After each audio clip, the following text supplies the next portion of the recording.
ओम नमो भगवते वासुदेवाय। आज के प्रसंग में अकाल मृत्यु क्या है। शास्त्रों के अनुसार जो 3 मृत्यु बताई हैं उनमें से एक अकाल मृत्यु भी होती है। उस अकाल मृत्यु के बारे में शास्त्रों में क्या लिखा है सुनिए, बड़ा ही सुंदर प्रसंग है। शास्त्रों के अनुसार पूरा संसार पर आश्रित है, स्वतंत्र कोई नहीं है। अपने शरीर को ही देखिए, शरीर का प्रत्येक अंग अपनी क्रिया के लिए पूरे शरीर पर ही आश्रित है और शरीर के हर अंग की क्रिया से पूरा शरीर ही प्रभावित होता है।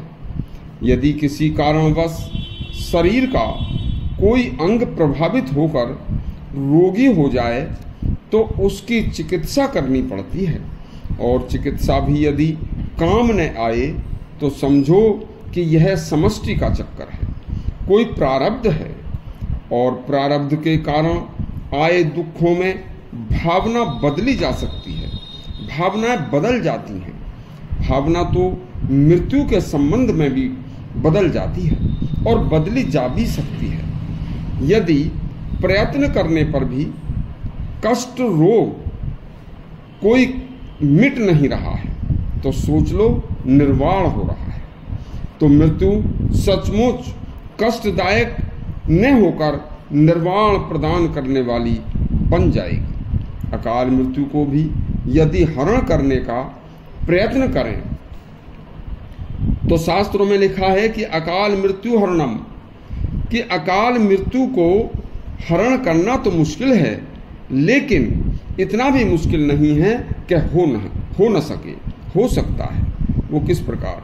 प्रारब्ध के अनुसार जिस जीव को जिस शरीर में जितने दिन तक रहना है उतने ही समय तक रहकर यदि वह व्यक्ति अपना शरीर देह त्याग करता है, जीव वह मरता है, तो उसे काल मृत्यु कहते हैं। लेकिन प्रारब्ध के ही अनुसार यदि किसी जीव का प्रारब्ध समाप्त नहीं हुआ, अभी उसका संसार में दाना पानी भी शेष था, उसके कुछ कार्य भी शेष थे, लेकिन फिर भी अचानक उसकी मृत्यु आ जाए तो उसे अकाल मृत्यु कहते हैं। अकाल मृत्यु यदि स्वयं वर्ण की जाए तो उसे आत्मदान या आत्महत्या कहते हैं। आत्महत्या के सैकड़ों रास्ते हैं, सैकड़ों प्रकार हैं, लेकिन व्यक्ति का प्रबल संकल्प, दूसरे अपनों का कठिन प्रयत्न और समय पर सही औषधि से अकाल मृत्यु को भी टाला जा सकता है।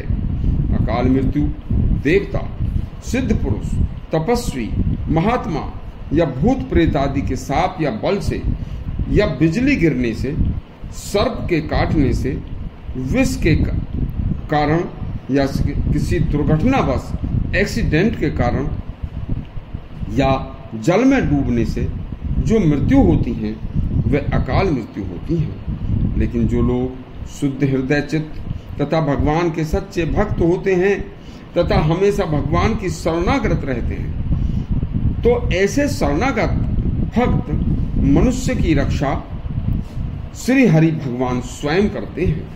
तब ऐसे भक्त की अकाल मृत्यु कभी नहीं हो सकती। उसका कभी अचानक में भी कभी कोई अहित नहीं हो सकता। देखिए, उसके सब प्रारब्ध धरे रह जाते हैं। ऐसे भक्त मनुष्य का त्रिभुवन में कहीं भी कोई अहित नहीं हो सकता, न ही कोई कर सकता। यदि त्रिभुवन में कोई निर्भय है तो वह श्री हरि के चरणाश्रित व्यक्ति ही, भगवान का सच्चा भक्त निर्भय होकर संसार विचरण करता हुआ तथा गृहस्थ धर्म निभाता हुआ तथा साधु संत महात्माओं परिव्राजक किसी भी रूप में हो, बिना भय के अपनी संसारचर्या पूरी करता हुआ उसके चारों अपना जीवन पूरा करता है तथा उसके चारों तरफ हर समय श्री हरि का सुरक्षा चक्र साथ साथ चलता है।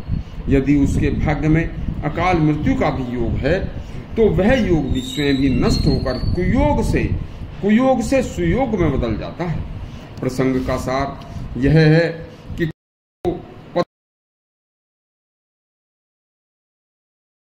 तो इससे बचने का उपाय सिर्फ श्री हरि शरणागत में रहना।